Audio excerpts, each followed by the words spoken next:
o Alexandre ele estava pregando no domingo. Quem se lembra do tema que ele estava ministrando aqui? Quem se lembra do nome do tema? O Henrique lembrou o nome sobre o tom. Foi, Alexandre, que bom, o Henrique já lembrou. Parte 2 ainda, né, Henrique? Parte 2. Tipo filme, parte 2, mas é isso aí. É lógico, lembrar de tema, hoje no tempo moderno das tecnologias, lembrar de tema de mensagem, número de telefone, o que mais? Data de aniversário de ente não tão próximo é complicado, né, de lembrar. Então, mas que fique a essência, né? O que ele falava? Ele falava, a parte que nasceu o tema, falava da parte da igreja de Éfeso. A igreja de Éfeso, ela tinha como algo característico e louvável, conforme está escrito lá em Apocalipse, capítulo 2, que eles colocavam à prova aqueles que se diziam ser apóstolos e não eram. Então a igreja tinha uma grande virtude em identificar impostores da fé. Então eles tinham um grande zelo pela ortodoxia, pela palavra. Eles tinham uma preocupação que a palavra, o ministério da palavra, não fosse imaculado com aqueles que de algum modo pervertiam o evangelho ali.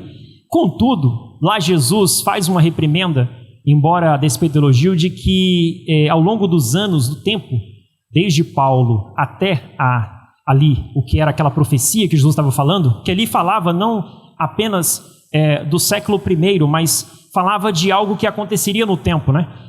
Esses que assim têm um grande zelo, eles têm um problema, eles podem cair num problema, o abandono do primeiro amor. Isso é a reprimenda de Jesus a eles. Olha, só tem uma coisa contra ti. Aquelas falas de Jesus andava, falava com aquele homem rico e falou assim, falta só uma coisa para você. E aí, ele sempre tinha essa palavra contundente, Jesus. Então ali, ele falava do primeiro amor. Só que a igreja de Éfeso, Paulo, quando ele escreve no capítulo 1, no verso 15, quando Alexandre estava ministrando, ele cita algumas coisas acerca da igreja. Ele fala assim, olha, eu não cesso de dar graças a Deus por conta de vocês. Olha, ele faz um elogio público, olha, eu vejo a fé e o amor que vocês têm, uns para com os outros, para com os santos. Então, ele está discorrendo, dizendo, olha, o que vocês estão fazendo é algo maravilhoso. Aí, contudo, aí vem um porém, o mesmo porém de Jesus. Ele fala assim, olha, eu preciso confessar a vocês que eu faço menção de vocês nas orações, mas não é apenas sobre isso, tem um ponto aqui. E aí, esse ponto é que vem a ligação com o tema. Ele diz, a finalidade que ele diz, ele fala assim dessa oração, ele fala bem assim, olha, abre aspas, no verso 15, ele diz que Deus vos conceda espírito de sabedoria e revelação, no pleno conhecimento dele. Então ele fala de algo do coração, e ele continua dizendo, para ratificar, iluminados os olhos do vosso coração. E aí ele continua dizendo, qual é a finalidade disso tudo? Ele diz, ele divide em 3 partes. Ele fala, para saberdes, ele fala assim, para que haja compreensão. Tem que ter uma compreensão no coração acerca de 3 pontos importantes do Evangelho. Ele fala, a esperança do seu chamamento, a riqueza da glória da sua herança nos santos, e o terceiro, suprema grandeza do seu poder para com os que cremos. Só cada um desses pontos aqui, em particular, daria uma conferência para o bispo Alexandre pregar. 3, não eu, mas o bispo Alexandre, 3 temas aqui de ministrações, só esses 3 pontos de Paulo. E o que a gente percebe aqui na preocupação de Paulo? Paulo, ele fala do iluminar do coração, é algo muito maior, que pressupõe algo necessário para a compreensão interior de realidades que são espirituais e não são terrenas. Nesse sentido que Paulo está falando, o mestre Jesus também disse. O que ele disse quando ele contava a parábola do semeador? Ele diz o seguinte, mas o que foi semeado em boa terra é o que ouve a palavra e o que compreende. E ele fala que esse vai dar fruto. Fruto o quê? Produz a 100, a 60, a 30 por 1. Em outras palavras, aquele que produz o fruto é aquele que a palavra adentrou o terreno do coração. Então, você percebe que ele está falando de coisas profundas do coração. Os olhos do coração está dizendo de realidades espirituais que não são enxergadas por vista humana. Não é pela compreensão intelectual. Não é por aquilo que nós abstraímos ou extraímos da verdade enquanto um contato intelectual com ela. Precisa isso descer ao coração. Então, Paulo, ele disse isso de maneira, em 2 Coríntios capítulo 5, lá para o verso 6 ou 7, ele diz assim, olha, nós não andamos por vista. Ele diz assim, nós andamos por fé e não por vista, ou não pelo que vemos. Foi até cantado aqui um trecho da canção que o Rodolfo colocou. Por isso, irmãos, nesse apêndice eu queria dizer que a fé é a firme convicção interior daquilo que só se pode ver com os olhos do coração. E é disso que Paulo está falando. A fé, ela precisa operar dentro do homem para que o homem veja aquilo que é espiritual, que diz respeito ao reino de Deus. E aí abre-se dois caminhos aqui, aqueles que andam por fé e aqueles que andam por vista, e ambos andam, mas um é produtivo e o outro não. Entenda, irmãos? E aí que você se pergunta, tá, mas é necessário enxergar? E o que tem isso a ver com o tema?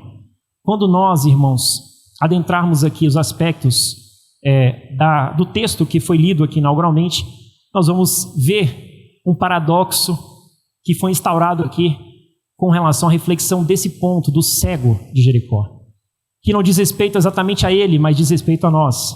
E aí a gente vai compreender por que é necessário enxergar. Embora, como eu disse no início, se eu perguntar, é necessário enxergar? Sim. Para aqueles daquele tempo, olhando aquele cego, é necessário enxergar? Sim. Mas talvez para eles mesmos, eles não percebessem que era necessário enxergar. Mas sim o cego, que é o que mais enxergava no meio da multidão. Então, irmãos, vamos voltar aqui ao texto inicial. Eu queria reler com os irmãos Lucas. Coloca aí, irmão Henrique. Lucas, capítulo 18, a partir do verso 35. Uma história muito curiosa. Lucas narra o seguinte: aconteceu que, ao aproximar-se ele aqui, Jesus, de Jericó, estava um cego assentado à beira do caminho, pedindo esmolas. E ouvindo o tropel da multidão, tropel, irmãos, é um ruído, algum barulho de confusão, de passadas, de pisaduras, enfim, ruído de coisas que estão confusas ali, que passava, perguntou o que era aquilo. Anunciaram-lhe que passava Jesus, o Nazareno. Então ele clamou: Jesus, filho de Davi, tem compaixão de mim.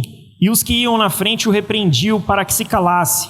Ele, porém, cada vez gritava mais alto, maior, um volume maior: Filho de Davi, tem misericórdia de mim. Então parou Jesus e mandou que lhe o trouxessem. E tendo ele chegado, perguntou-lhe: que queres que eu te faça? Olha a pergunta reflexiva de Jesus, hein?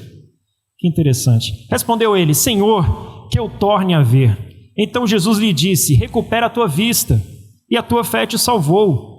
Imediatamente tornou a ver e o seguiu, glorificando a Deus. Todo o povo, vendo isso, dava louvores a Deus. Que maravilhoso, que narrativa maravilhosa, irmãos. Que narrativa maravilhosa. E aqui, irmãos, a gente instaura um paradoxo fazendo um link que eu falei desse apêndice com o texto de Jericó. Qual o paradoxo, irmão? Nós tínhamos ali um cego que enxergava alguma coisa com o coração e que tinha autopercepção que ele era necessário enxergar. Embora ele enxergasse, era necessário enxergar. É meio paradoxal. E aqueles que caminhavam na multidão, embora se via como alguém que enxergava, eles pareciam cegos. E aí, por fim, desses aspectos introdutórios que eu vou colocar no tema aqui, nós vamos depois refletir mais à frente um tópico: o que devemos enxergar. Porque se eu falo que é necessário enxergar, é o que devemos enxergar. E por que devemos enxergar? Por que aquele cego ele tinha essa autopercepção que a multidão não tinha? E isso é produz uma grande reflexão interior para nós, nessa caminhada. Mas antes de adentrarmos ao texto, preciso fazer uns aspectos aqui, introdutórios do texto, para dizer o seguinte: quando a gente lê as histórias da Bíblia, quando a gente verifica isso, a gente precisa ter um olhar mais acurado com o que está sendo colocado ali. os apóstolos e Jesus nos ensinou algo interessante. Quando você lê o apóstolo João, no capítulo 2, no verso 11, ele já começa a nos dar um olhar diferente pelo que nós vemos ver essas histórias, que chama muita atenção, muitos milagres, muitos acontecimentos, as pessoas gostam desse tipo de coisa, né? Eles gostam dessa coisa, Deus vai fazer, Deus vai curar, Deus vai abençoar, Deus... Então isso chama muita atenção das pessoas. E embora isso remetia às credenciais divinas que Deus, que Jesus tinha, aquilo ali tem ensinos espirituais profundos por dentro do invólucro daquelas mensagens. E aí João, ele era um dos apóstolos de visão assim, que trazia o divino de maneira mais revelada, mais clara, como nossos termos aqui, que a gente gosta de dizer, orgânico. João, ele tinha uma percepção de que ele precisaria apresentar Cristo de uma maneira que ficasse mais clara aos ouvintes de quem aquele lá não era um simples nazareno. Então, quando ele fala assim, lá em João capítulo 2, verso 11, lá naquele casamento em Caná da Galileia, ele fala assim, olha, deu Jesus os seus primeiros sinais ali em Caná da Galileia. Ele chama os milagres de sinais. Irmãos, o que é um sinal? E os irmãos poderiam responder. O que o irmão entende como um sinal? As pessoas falam assim, eu quero um sinal. O que seria um sinal? Ele falou que aponta para algo. Já é um sentido. Aponta para algo. O sinal de trânsito, o que ele faz com você? Chama de sinal, né? Ele tem uma mensagem? Ele te instrui? Do menor ao mais complexo, o sinal tem uma mensagem, né? Pode ser mais complexa, menos complexa, mas é uma mensagem. Então, o que João está dizendo ali? Ele não usou palavras milagres. O leitor, ele deveria se atentar. Falou, mas por que João falou sinais e não milagres? Não é mais fácil falar milagres? Ou o que você acha? Por que ele trocaria a palavra milagres por sinais? Qual o sentido disso? Você acha que é a troca de palavra meramente porque alguém troca? Não, o cara desatento. Não, ele tem um sentido aqui. Na verdade, no próprio livro de João, ele fala assim, que nos dá um indício. Ele fala assim, olha, se eu fosse colocar todos os milagres de Jesus registrado num livro, não caberia. Então, usando uma hipérbole, né? Mas ele está dizendo, olha, tudo que foi registrado aqui não é toda a história de Jesus. O que foi coligido aqui, ou que foi reunido aqui, é simplesmente aquilo que o Espírito de Deus, soprando como quem sopra um barco, né? Ele é o barquinho, João é um barquinho lá, que está escrevendo, e o Espírito está soprando, olha barquinho para cá, para a direita, coloca isso aqui. Às vezes eu imagino que nem ele tinha uma percepção clara de qual seria o final de tudo isso. O que seria toda aquela reunião dos acontecimentos. Mas o Espírito Santo sabia que aquilo tinha uma razão de instrução espiritual a nós e aos leitores daquele primeiro século. Então, quando ele fala aquilo, ele está dizendo, olha, quando você lê a história, você tem que prestar atenção o que ali dentro há uma mensagem espiritual, dentro daquele acontecimento. Muito mais do que o milagre, há algo ali dentro. Então, aqui, quando a gente lê no capítulo 18, a história desse cego, a gente tem que ter essa percepção. Não diz respeito apenas ao cego de Jericó, diz respeito a mim e a você. Esse é o primeiro ponto que a gente tem que perceber.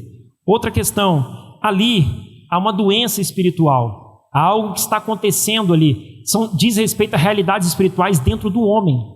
Então aquele cego é alguém doente, mas não apenas no aspecto físico ali está falando de uma doença espiritual. E essa doença espiritual chamada pecado é que não nos faz não enxergar ou nos atrapalha a visão com relação a enxergar. Aqueles que nada enxergam e aqueles que pouco enxergam por serem atrapalhados por isso. Então, dito isso, vamos adentrar aqui mais com relação ao texto. Bem, irmãos, quando você começa a ler, você percebe que lá fala que o cego estava assentado pedindo esmolas à beira do caminho. E o que nos remete isso, irmãos?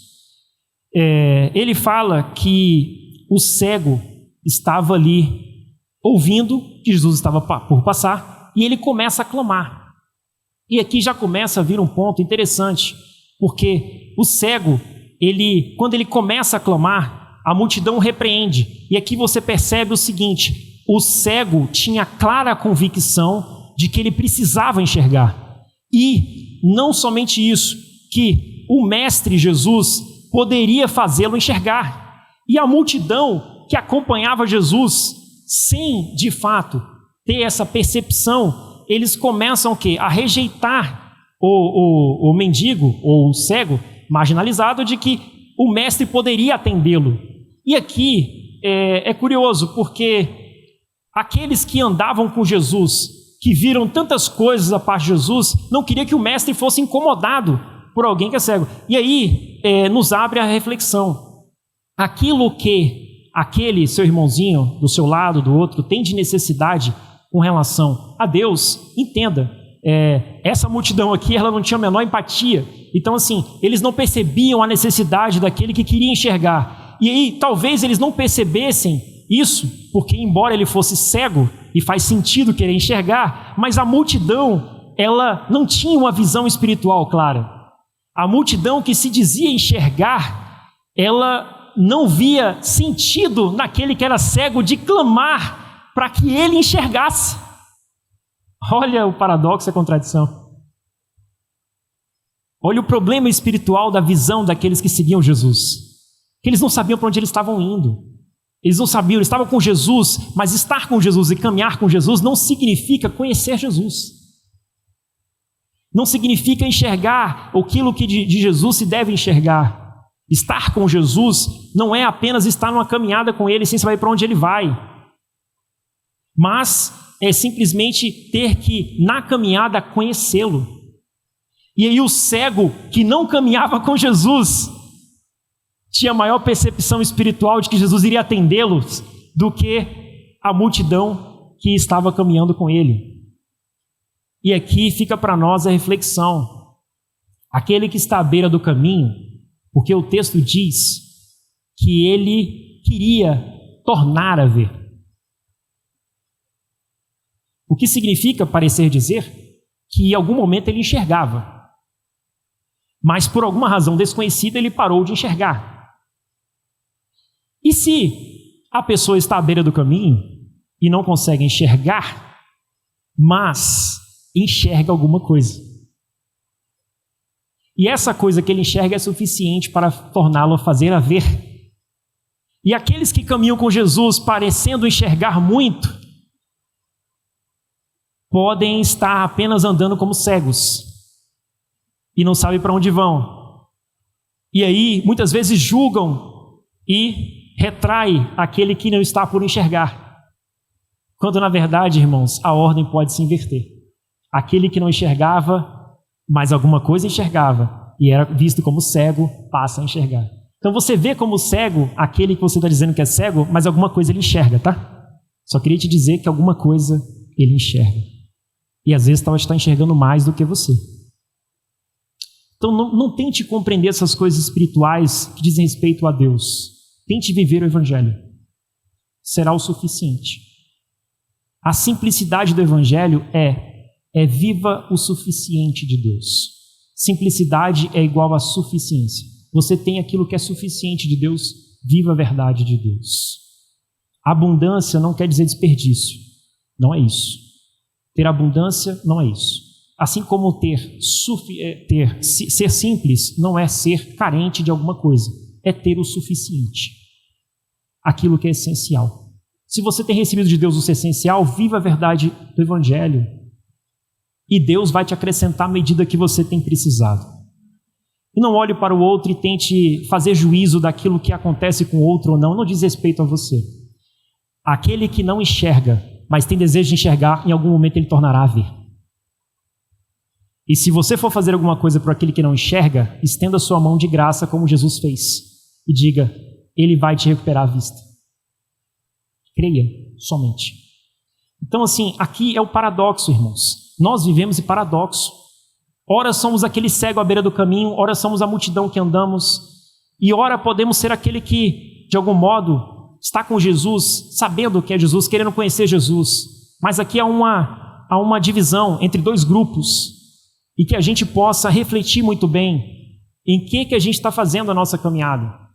O que a gente está, qual é a nossa autopercepção, Olha o cego, tem misericórdia de mim, tem compaixão de mim, eu sou miserável. A leitura que as pessoas fazem de mim, eu entendo que é verdadeira, eu sou miserável, estou à beira do caminho. Mas não basta a leitura que as pessoas fazem. Se você não tiver uma autopercepção que você precisa, aí a pergunta de Jesus começa a fazer sentido.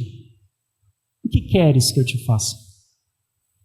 E a pergunta reflexiva de Jesus é: você está disposto às implicações daquele que passa a enxergar?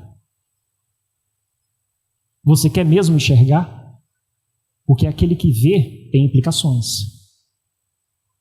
Lembra da história do cego de nascença no capítulo 9 de João? Não sei se você lembra dessa história. O cego. Aí Jesus encontra com Jesus, Jesus faz ele enxergar, ele começa a ficar alegre, e ele vê Jesus, ele começa a testemunhar, porque aquele que enxerga, ele começa a compartilhar, ele começa a produzir, a vida dele é uma glorificação a Deus. Então ele começou a compartilhar e falava com: quem foi que me deu a vista? És tu, Senhor. Quando ele encontrou Jesus, és tu. Aí ele falou: é isso. E aí as pessoas começam a não ter como calar ele, porque era impossível, ele era cego, chama os pais dele. E aqui é curioso, porque os pais, com receio das implicações daquele que enxerga, que os pais também alguma coisa enxergavam, eles falam assim: não, pergunta para ele mesmo, fariseu, porque ele sabe, ele é adulto, ele pode te dar o testemunho. Não, eu trouxe você aqui para você justamente desfazer essa loucura aqui. Aí ele: não. Qual era o medo dos pais? Seriam expulsos do templo.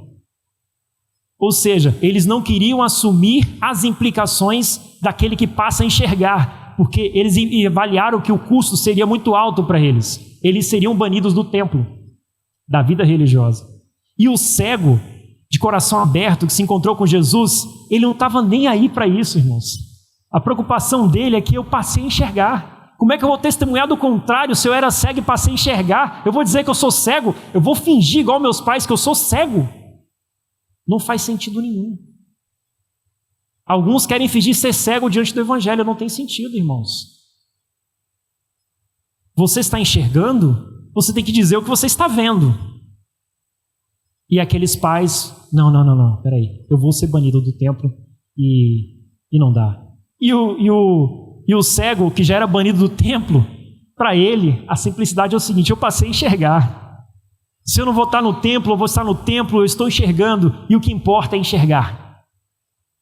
Se eu vou viver à margem do templo ou continuar, o que importa é enxergar. Jesus nunca viveu no templo, irmãos. Ele ia no templo, pregava no templo, mas passou um tempo que Jesus nem no templo era mais bem-vindo. Então o que acontece? Toda essa questão, essa preocupação religiosa não pode adentrar o seu coração. Nós temos que entender que enxergar é inevitável. Nós precisamos enxergar. É necessário enxergar. Mas agora, abre o segundo ponto. Se é necessário enxergar, irmãos, o que devemos enxergar? Porque há muito que se diz, e há muito que se fala acerca do Evangelho, de Cristo e tudo mais. Mas o que devemos enxergar? E aqui eu queria que os irmãos caminhassem comigo em Marcos, capítulo 9. Queria trazer reflexão para os irmãos, um outro texto, para dialogar com este. Marcos, capítulo 9, verso 2 ao 8. O Henrique já colocou na tela ali, os irmãos podem acompanhar. 6 dias depois, tomou Jesus consigo a Pedro, Tiago e João e levou-os a sós, à parte, num alto monte.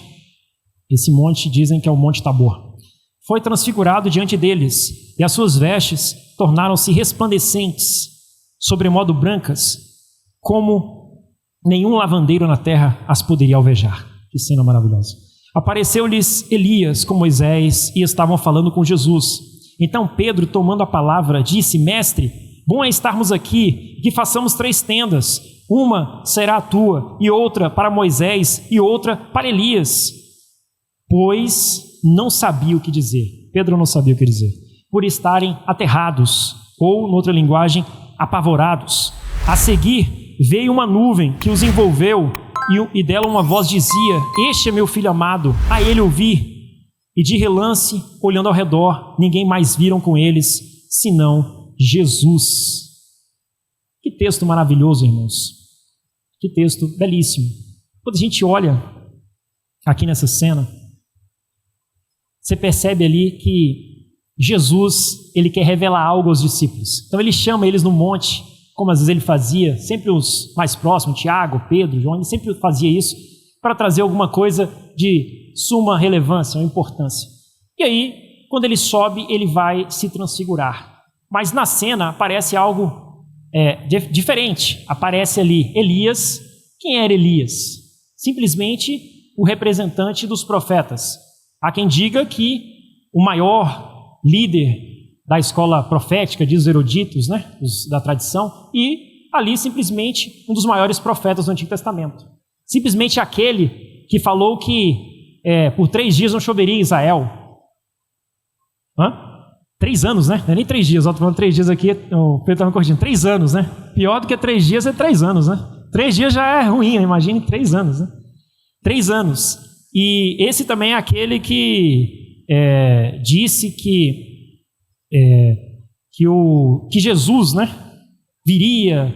Ele é um dos profetas que falavam, né, acerca da vinda de Cristo, assim como Isaías também falava muito. Agora, quando você pega do outro lado, você tem Moisés, simplesmente o representante da lei. Ali, o mediador da antiga aliança, aquele que recebeu por meio de Deus, por meio de anjos, as tábuas da lei.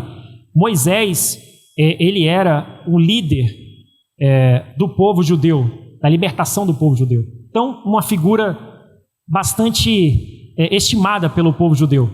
Quando eles estão ali falando, e você vê uma cena belíssima, ali está a lei e os profetas com olhar fixo em Cristo, contemplando, admirando, testemunhando, falando, anunciando sobre a verdade. Aí você tem a lei e os profetas dando testemunho da verdade que era Cristo.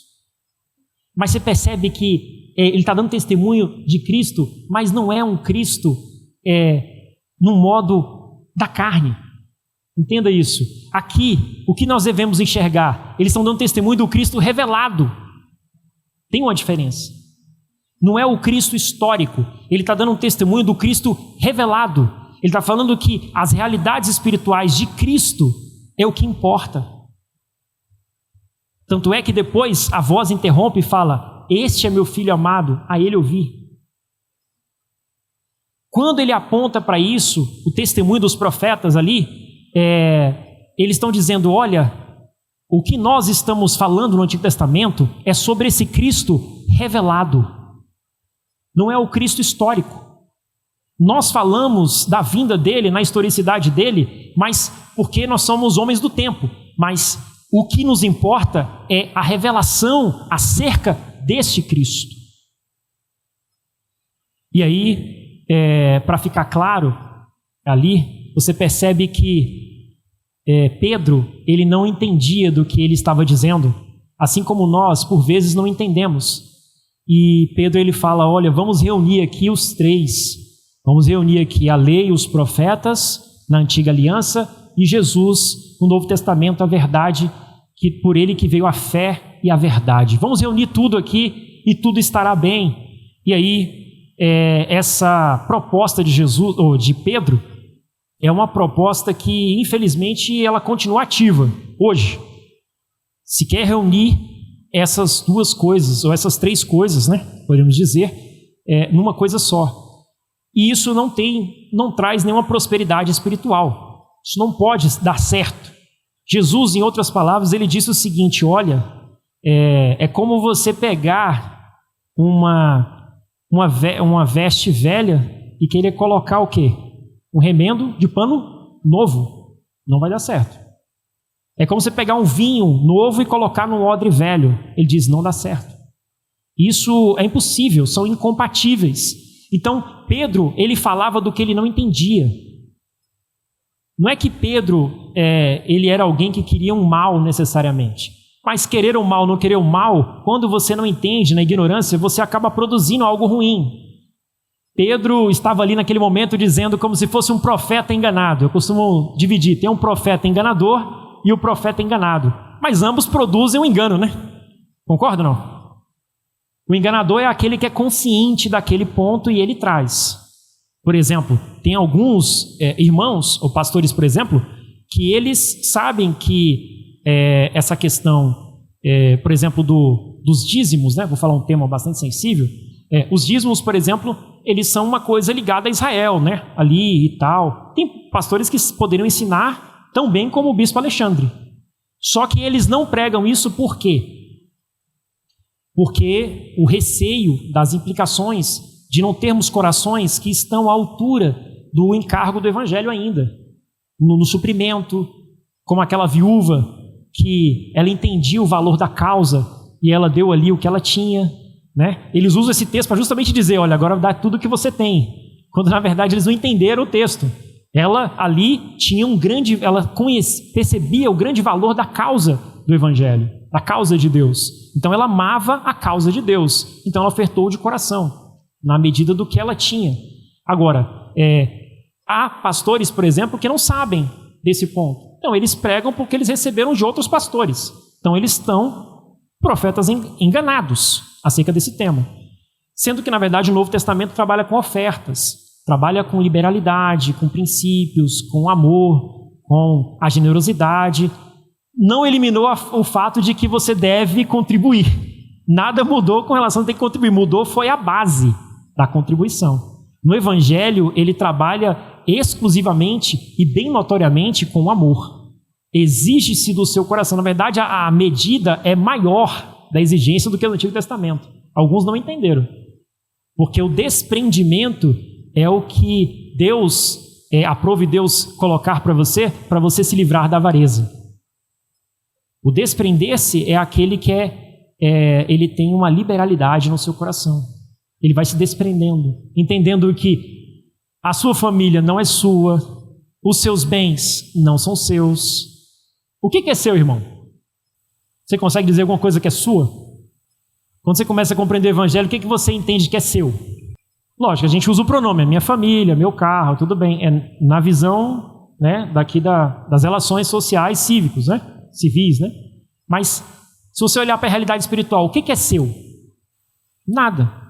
Porque você é apenas um mero mordomo que deve viver e administrar conforme os parâmetros do reino de Deus. Aí o seu olhar muda, porque você passa a olhar mais para o Senhor e a sua forma de administrar e as verdades do evangelho e o seu próximo, e você passa a olhar menos para você.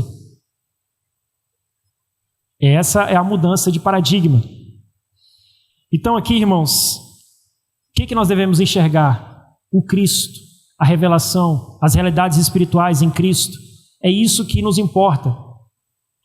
E não apenas sombras. Ali as sombras e as figuras estavam se encontrando com a realidade. É a síntese dos 4 evangelhos. Jesus ali estava se encontrando com os profetas e com a lei. E a lei e os profetas aparecem dizendo, olha, chegamos até os pés da verdade.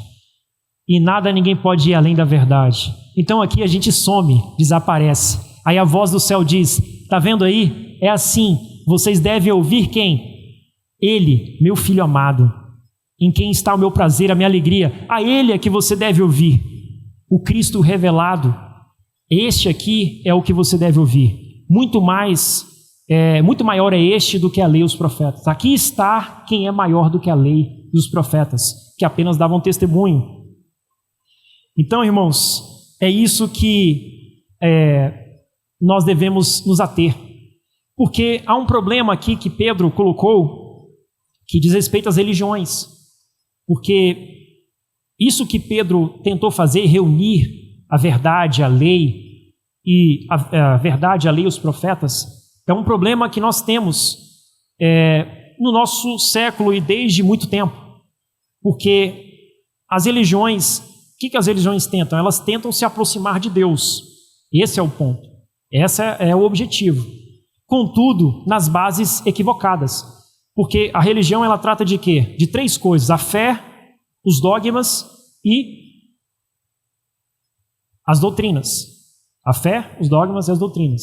A fé enquanto mero acreditar, não é isso? Acreditar em doutrinas. As doutrinas como algo imutável, do qual você tem que praticar determinadas coisas que são necessárias, mas que não mudam a realidade interior do partícipe, aquele que faz, aquele que participa, não muda. Assim como você tem ali também os dogmas, que são coisas que são verdades que não podem ser alteradas, e você também tem os ritos, que são cerimônias rudimentares, que fazem o quê? Que, se não forem entendidas ao coração do participante, o que acontece? Não traz nada, não torna consciente aquele que participa.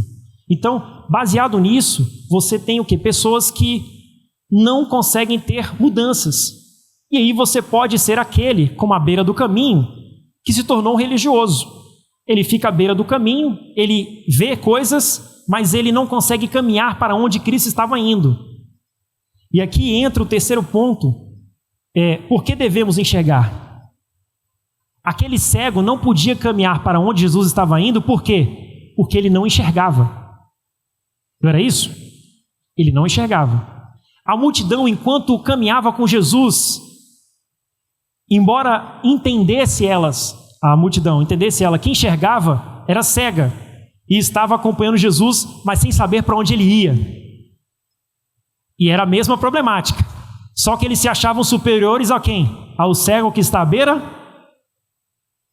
Um caminhava com Jesus, não sabia para onde Jesus ia, mas estava acompanhando e se orgulhava porque acompanhava Jesus. O outro estava à beira do caminho, se percebia como cego, se entendia como miserável, entendia que precisava enxergar, porque sem enxergar não poderia acompanhar o mestre, mas ele estava numa situação difícil, também não podia caminhar. Entendeu o paradoxo? Um acompanha Jesus sem perceber a realidade do que ele é. O outro não pode acompanhar porque não enxergava, mas entendia que precisava enxergar. E a multidão achava que estava numa situação melhor do que o cego. Mas, no meu olhar, o cego estava melhor do que a multidão. E aqui, irmãos, fica essa reflexão. Por que devemos enxergar? Porque o cego, quando ele falou assim, Jesus falou: o que queres que eu te faça? Aí o cego falou: eu quero tornar a ver. Parece óbvio, né? Um cego quer tornar a ver. Mas a pergunta de Jesus, sendo reflexiva, ela estava dizendo para o cego: olha, você quer sofrer as implicações daquele que enxerga e ir para onde eu estou indo? Em outras palavras, ele estava dizendo isso para o cego. Você sabe para onde eu estou indo? Eu estou passando por Jericó, é a última parada aqui pelos registros, daqui a pouco eu vou para Jerusalém. O que vai acontecer em Jerusalém? No monte do Tabor, os profetas e a lei já anunciavam que ele viria, porque eles estavam falando sobre a morte dele. Quando ele estava transfigurado e revelado, ele falou assim: olha, o Cristo revelado é aquele Cristo que morre e ressuscita. Você tem que abraçar esse Cristo, não é o histórico, é aquele Cristo que morre e ressuscita. É aquele Cristo que faz morrer o velho homem e aquele Cristo que faz nascer um novo homem dentro de você. É esse Cristo que você tem que olhar, é esse Cristo que você tem que abraçar. Esse era o testemunho da lei e dos profetas, não é outro.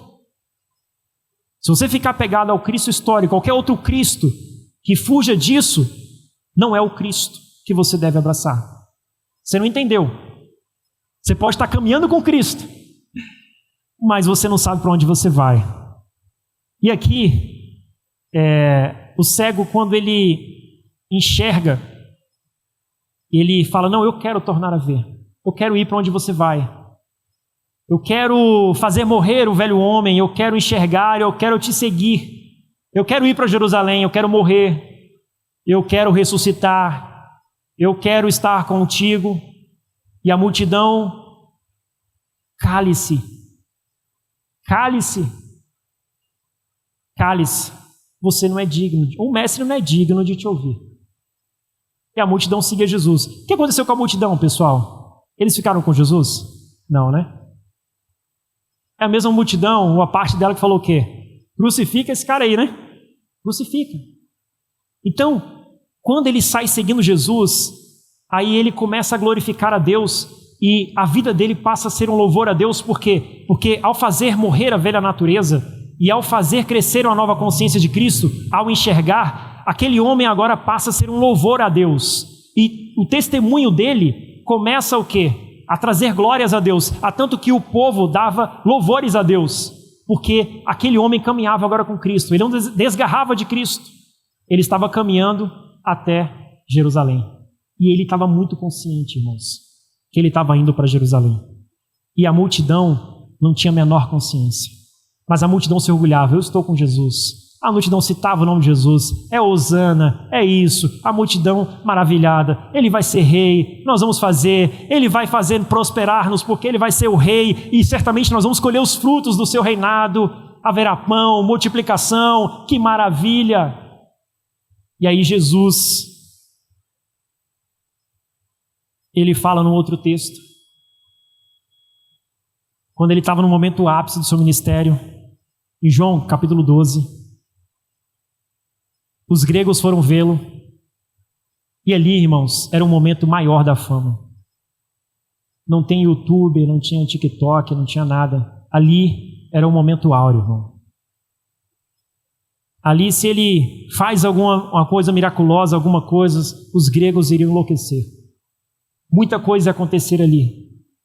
E no momento mais difícil, aí a simplicidade do evangelho e a concentração, cada passo que Jesus fazia, ele esmagava a cabeça da serpente, porque ele sabia bem qual o caminho que ele estava indo. Ele estava indo para Jerusalém. Como aquele cego sabia que ao enxergar, ele iria acompanhar o mestre até Jerusalém.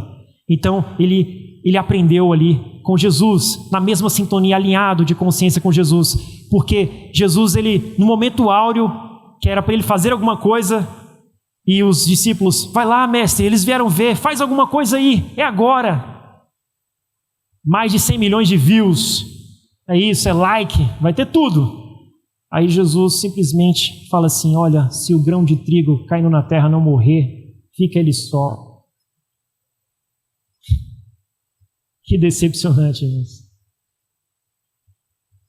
Se bem que alguns não entenderam nada que ele estava falando, mas quando eles começaram a entender, eles viram, que decepcionante.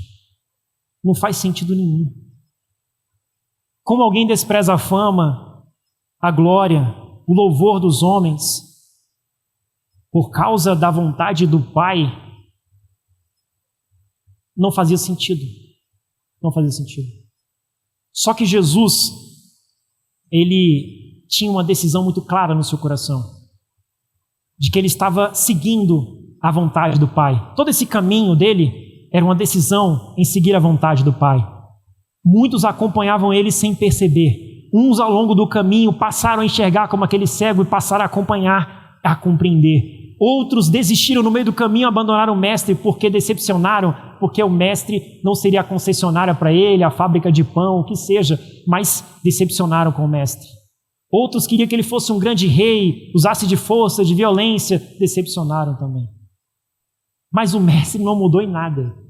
Ele continuou o mesmo caminho desde quando ele chamou Pedro, te farei pescador de homens. Ele chamou Filipe, ele falou, Natanael, eu te vi debaixo da figueira, meu filho, você é um autêntico israelita. Você vai ver coisas maiores, você vai ver a escada da vida de Deus, do evangelho, subindo, descendo, trazendo os homens a Deus, levando Deus aos homens, você vai ver tudo isso. Mas você vê isso com os olhos do coração, Natanael. Por vista, você não verá nada. Por vista, suas vistas serão decepcionadas. Por vista, eu serei um fracassado. Por vista, eu sou um moribundo, morto na cruz, desprezível. Por vista, eu não sou nenhum dentre aqueles que se dizem maiores no meu tempo. Por vista, eu sou rejeitado. Por vista eu sou compreendido, incompreendido. Por vista eu sou vendido. Por vista eu serei assassinado. Por vista eu serei traído. Por vista serei abandonado. Mas com os olhos do coração você vai experimentar todas essas realidades espirituais. Se você enxergar, é necessário enxergar. É necessário enxergar. Ou então você será a multidão que anda com o mestre e não sabe para onde vai. E aqui, irmãos, tem até não sei se os irmãos lembram, tem um livro infantil, pelo menos fala Alice no País das Maravilhas, né? Tem um autor lá. E aí tem uma frase, que acho que se não me engano, de um gato, né? Que ele fala que, para quem não sabe para onde vai, qualquer caminho serve, né? Não tem isso? É engraçado, parece que a Alice está perdida numa encruzilhada, alguma coisa assim. E aí e aí, gato? Eu preciso sair daqui. Para onde que eu vou? Aí o gato, para onde você quer ir? Ela, quero sair, eu não sei lá para onde eu quero ir, eu quero é sair, para onde eu quero ir? Eu quero ir para qualquer lugar. Então, se você quer ir para qualquer lugar, qualquer caminho te serve. E ali fica a reflexão dos perdidos, dos orientados, dos que não sabem qual é a consciência do propósito pelo qual eles estão caminhando e para onde estão indo. E a gente pode ser a Alice ou a multidão. E o problema do veneno do engano está aí. Porque a multidão, ela está com Jesus, fisicamente ali, caminhando. Mas ela não consegue enxergar de que ela não está vinculada ao propósito dele. Que ela está conscientemente caminhando para Jerusalém. Que ela está indo de volta para o Pai. A multidão, ela não conseguia perceber. Só que aí o veneno está aí. Porque o fato de você estar com Jesus não faz você fazer uma reflexão e uma análise, uma percepção do que você está caminhando, se você está consciente para onde você está indo. E te faz muito orgulhoso. E aí você olha para o cego à beira do caminho e é fácil você perceber que ele não está caminhando com Jesus. E aí você se sente mais tranquilo. Não, eu estou com Jesus. E você fala, tadinho do cego, está sem Jesus. Ele não vai chegar no caminho. Ele não vai chegar. Só que lembre-se, irmãos, o olhar e a extensão do braço é do mestre. E o mestre conhece. Ele tem seus caminhos. E ele ouve o clamor. Mesmo que você tente silenciar o clamor do cego, o mestre ouve. Mas não seja esse que queira clamar o clamor, que queira calar o clamor do seu próximo. Mas seja aquele, como mestre, que tem um ouvido sensível do Evangelho. O amor vai trazendo o seu olhar, o seu coração, o ouvido do seu coração vai ficando sensível ao Evangelho e você vai ouvindo o clamor do cego à beira do caminho dizendo, olha, tem misericórdia de mim, filho de Davi. E aí o seu coração vai começar a olhar o clamor. Ao invés de você repreender o clamor do miserável, você vai acudi-lo, você vai acolhê-lo, você vai abraçá-lo. É quando muda o olhar, muda a percepção, muda o coração, você passa a olhar com outro olhar. Isso é o Evangelho, irmãos. É a simplicidade do Evangelho. O Evangelho não tem nada de fiula, muita coisa, não. Ele fala de temos que fazer morrer aquilo que nos faz enxergar. Temos que tirar a cegueira da doença espiritual que nos faz enxergar. Deus como Deus, Cristo como Cristo revelado e o meu próximo como miserável que será alcançado pela mão de Deus. Por mais que eu não consiga entender se ele será alcançado, como será alcançado, por que será alcançado, não te pertence, mas estenda a mão a ele, porque o mestre, ele tem poder para fazer dar a vista e tornar a ver. Não só o do cego, mas da multidão que parecia enxergar, mas nada poderia ver. Não via nada. A multidão não via nada. Amém, irmãos? Qual é o nível de consciência que temos para onde estamos indo? Do caminho a seguir. Entenda que aquele cego, ao tornar a ver, ele segue o mestre com convicção, alegria e glorificando a Deus. não basta seguir o mestre. Entenda, ele tornou a ver e ele seguiu o mestre como? Com alegria, com convicção e glorificando a Deus. A nossa vida só será um louvor e terá alegria da salvação, essas coisas, se nós cultivarmos em Deus o que o mestre disse à igreja de Éfeso. A igreja de Éfeso era muito preocupada em, o que não deixa de ser importante, em quê? Em afastar os impostores da fé. Mas, o que o mestre disse à igreja de Éfeso?